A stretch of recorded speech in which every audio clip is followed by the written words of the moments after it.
Bölgede diğer faaliyet yürüten bazı parti ve dernekleri ziyaret edeceğiz. Onlardan destek isteyeceğiz. Şu ana kadar yapmış olduğunuz, Sur içinde yapmış olduğunuz halka gıda olsun, diğer yardımlarınız için size teşekkür ediyoruz. Yardımlarınızın devamını istiyoruz.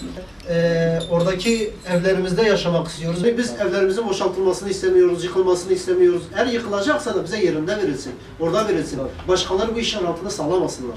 Hüdapar ve 72 STK size bu konuda gerçekten minnet duyuyoruz. Bu konuda yapılan çalışmanızı zaten destekliyoruz ve devamını da diliyoruz. Ben evresine böyle bir el basaydı ilk gün. İki gün basaydı, gün kapandı, başka şeyler döndü. Bir el basaydı, yani bir şehre basaydı, vallahi ne bir silah kurşunlu camiye giderdik. Bu çatışmaların şehir merkezine getirilmesi, operasyonların uzanması, sokağa çıkma yasağının uzanması ve bunların neticesinde mağdur olan bir kesim varsa o da halk olmuştur.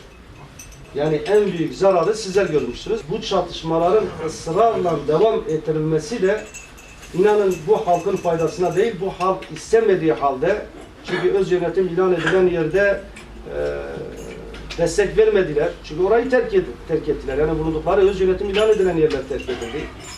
Evlerinin önüne konan bombalar, barikatlardan dolayı orayı terk etmek zorunda kalındı. Bu atılan adımların yetersiz olduğunu biz ilk günden beri söyledik. Mesela örnek vermek gerekirse hükümet Sur esnafına 3.000 lira yardım yaptı. Ve işte vergiyi öteledi, 3 ay 5 ay öteledi ve işte sigorta primlerini dedi ki biz öteleyeceğiz. Oysa ki biz buna ciddi manada itiraz ettik, hala da ediyoruz. Mağdur olan bir Sur esnafına 3.000 liralık yardımla sizin mağduriyetini gideremezsiniz. O 3.000 lira onun kirasını karşılamaz.